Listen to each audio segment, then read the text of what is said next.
Hola amigos, this game is licensed by Nintendo. And it's presented by Sega. And it's created by Treasure. So you know what this means? Playing a video game, we're playing, you know, something special. I was actually planning on doing an LP of this, but I decided, you know, to do it right now, just get it out of the way, just knock this game out. I have been planning on doing an LP of Gunstar Heroes for a while, but I do kind of want to play the Game Boy Advance game first. This is Gunstar Super Heroes for Game Boy Advance. It is a sequel to the original game, and I'm kind of doing this, it's kind of almost to correspond with Proton John, the completionist, playing the original Genesis game. You know, except this isn't the original Genesis game, this is the Game Boy Advance game, this is the enhanced sequel. It's talking about how the events of the past game created 4 new moons, and development occurred on the 4 moons. Prosperous era, then a 5th one appeared. This moon served as an ominous omen, you know, compared to all the other kinds of omens. So, you know, this picture, by the way, right here, that is showing, Nintendo Power actually gave out a poster in one of their issues of this scene with Gunstar Blue in it as well. And I actually do have it hanging up on my wall, it's very nice. Unfortunately, I was a really stupid kid and decided to duct tape it to my wall, so I can't actually remove it without taking all the paint off the wall in the process. So, we are Gunstar Super Heroes. Alright. So 2 minutes in, we've already set the stage, options. I want to set brightness to default. And delete data, yes. We're gonna be playing as Red on hard mode. So let's start the first stage. Alrighty then. Use extreme caution. So, Gunstar Heroes is a basic run-and-gun kind of game. Controls are relatively simple. D-pad moves your character, A button jumps, B button shoots. R will also shoot. And depending on which button you're using to shoot, you will either fire in a free shot mode or a fixed shot mode. Holding both buttons will enable you to move while firing in a set direction, which is very useful. Gonna do this. You also have 3 weapons, which you can cycle through with L. So right now we've got the Fire equipped. Fire is a very high damage, explosive kind of weapon. It can also destroy certain kinds of projectiles as well. So it's very, very useful. And I'm probably actually going to be using Fire for a majority of the game. Most of the enemies die to it really easily. Most of the bosses die to it really easily, too. Anyway, come on. There we go. I believe there might be secret stuff up here. Hey, there is! My intuition was correct. And you can actually get weapon energy for the various weapons as well. From these green crates. And parts from the green crates as well. So, actually, I honestly did not know about this secret. It's nice. We fall down here, and we're introduced to the first villain. Greetings. I am General Gray. He says that with the smugness of 1,000 suns. You're too late. I've already got what I wanted. Where are the guards? What have you done to them? Ah, I erased them. I used the power of the megalith. Megalith? What the heck is a megalith? Guys, what's a megalith? Really? You cannot comprehend the power of the megalith. What did General Gray do? Soon everyone will bow to the power of the Empire. Absolio Mundus. I probably mispronounced that. I took Latin. I shouldn't mispronounce things. Well, I say that I took Latin, but actually it's more like I fell asleep in Latin class and absorbed maybe a tiny bit of the knowledge or something. Got this tank to clear out of the way, and hey, you snuck up on me. Sleepy bitch. Get some heals. Getting health pellets is actually kind of weird. You press down and tap the B button. Tapping the button, by the way, enables you to do a melee attack, while holding it enables you to shoot your gun. So there is actually a slight delay most of the time between shooting and actually the button press, because it takes the game kind of a second to, you know, introduce. That, my friends, was a super shot, and whoa, I didn't actually know you could do that. And I'm starting to regret it. Oh, holy hell, am I regretting it. Maybe playing on hard mode was not such a good idea. I didn't know it would actually react to, like, getting super shot. If you double tap R, you can do a super shot with most of the weapons in the game. Wow. I guess if you don't do a super shot on him, he will just try to smash you with Gunstar Yellow instead. That was weird. In all my years of playing this game, I didn't know he could do that. That gave me a heart attack. Well, not literally, obviously, but... wow. That was honestly the worst run of that stage that you could ever find. But this is already off to a good start. Put in our initials, save the game.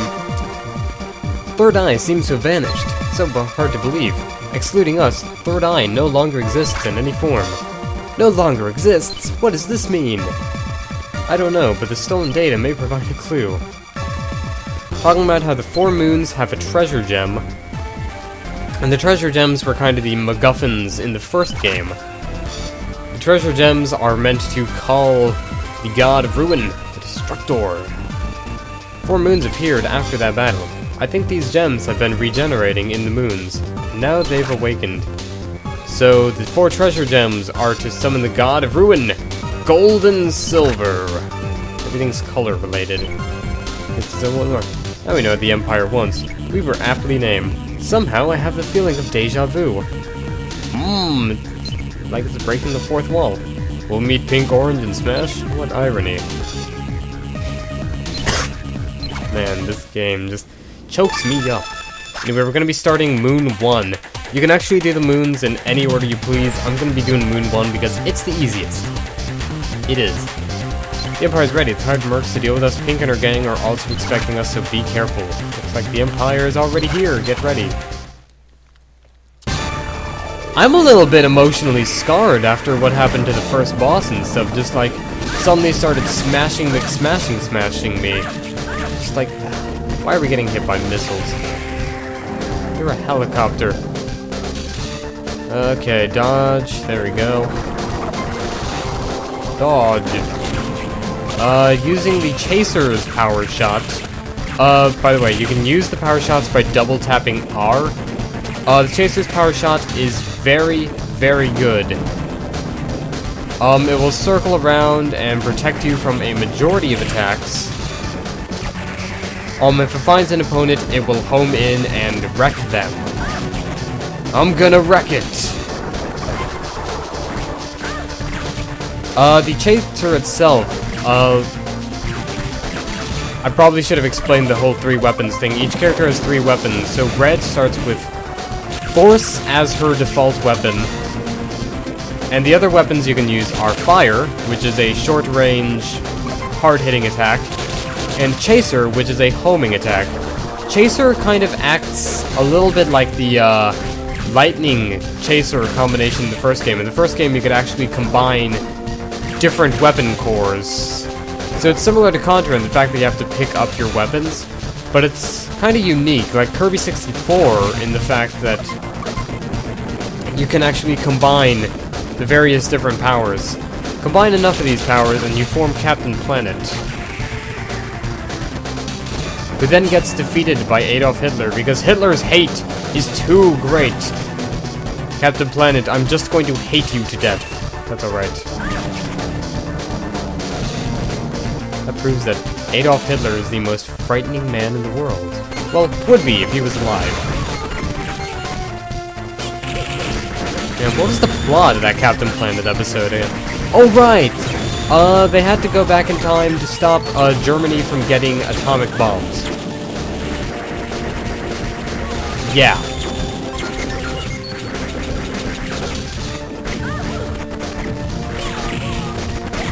Anyway, this might look a little bit familiar to those who've played the first Gunstar Heroes game, because it's now becoming kind of like the first stage in that game, which I like. Anyway, you also have a number of melee moves as well. Most of the melee moves are actually used with directional inputs and the jump button, which is a little bit weird.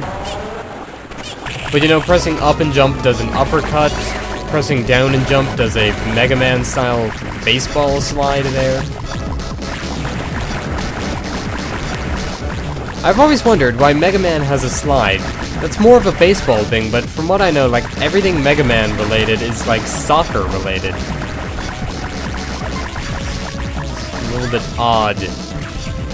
Just a tiny bit, though. Anyway, gotta clear out this first boss. This boss is called Papaya Dance, in Genesis game, kind of looked more like an asparagus. You get the memo. It's pretty easy. You do have to dodge a lot of projectiles, though. So this is basically Gunstar Heroes Denmaku. And again, this game kind of always, like, reeked of bullet hell anyway. I say reeked as if, like, oh, being a bullet hell is a bad thing. It's not a bad thing. I love bullet hell games. Anyway, we're gonna collect some power-ups. Hit this bulb to death. There we go. And we're on to the next section, which is basically Flicky, the arcade, or was Flicky an arcade game? I know it was also on the Genesis as well, but was there an arcade version? Anyway, you have to guide all these chicks back to the exit. Very similarly to the Genesis game known as Flicky, in which you have to get all the Flickies back at, or you have to play as Flicky and guide all the chirps, I'm sorry, back to the exit door to avoid getting them eaten by cats. Basically, the more Flicky, or the more of these chirps that you can get in a row when you get into the door will give you more points. So it's best to usually pick up like a bunch of them on your way back. Hey. No, don't do that. There we go, got through that with a decent enough amount of health. Unlike the failed practice recording in which, you know, I somehow kept on dying. Or not dying, I kept on getting hit by the claw things for some reason. The claw things do deal a lot of damage. Not as much as that giant fucking robot did, but just, damn, man. That scares me. I'm still hung up on that, but I'm never gonna play this game the same way again. Anyway, this is Bravu Man. He's basically as he was in the Genesis version. There we go, he's dead. He's a lot easier than he was in the Genesis version. Anyway, falling down, breaking a bunch of things. This is why I love the first stage so much. It just introduces a bunch of set pieces. And here we have the first, hard boss. The first Gunstar boss. Pink and her henchman and the Pinky Rotor. I believe it was called the Pinky Rotor in the first game. Anyway, just continuously shoot at them. There we go. Oh. Actually, using the firepower shot. Firepower shot's pretty good. Basically, a lot of times, if the opponent is like behind a barrier and blocked off by an attack, just use a power shot. It's not that hard. Any power shot that isn't the Force or Lightning's power shot. I believe that they actually don't go through barriers. But the Fire's power shot, certainly, it's a great thing to use. It's a fantastic resource. Anyway, now we're up close, so get in all these shots. There we go. Weapon charge. Pinky Rotor's destroyed. And stage clear. Cool. This is going a little bit more swimmingly than I had expected it, considering this is hard mode. And input initials as usual. Blue treasure gem, such as your mind. I am the first gem, Satoa, from a different earth. Red, I will endow you with my history. On my earth, war and death were the only two constants. Humans never evolved and were always in conflict. I was created to help stop humankind from extinction, but in the end I failed. Man was too savage. All my efforts could not stop man's conflict, yet despite this, I still loved humankind. I vowed to prevent this from happening again. I evolved, and was able to travel through dimensions. That was when I learned of a horrifying power, an ulterior force also able to travel dimensions. Its intent, the destruction of all living things. It is only known as outside space. I am here to try and prevent it from succeeding. Find my comrades, and you shall learn more, Red. But be quick, your Earth is in danger. There we go. We didn't get, like, a story scene, like a discussion or anything. We just got a treasure gem. Anyway, you know, that's all the things that I did for Moon 1. Join us next time, in which we take on the other 3 moons, probably. I don't know which order I'm going to be doing these on, because Moon 2 and Moon 3 are pretty challenging, and Moon 4 is... it's interesting. I'll see you guys later. This is Tales 5 Rockets signing out. Take care!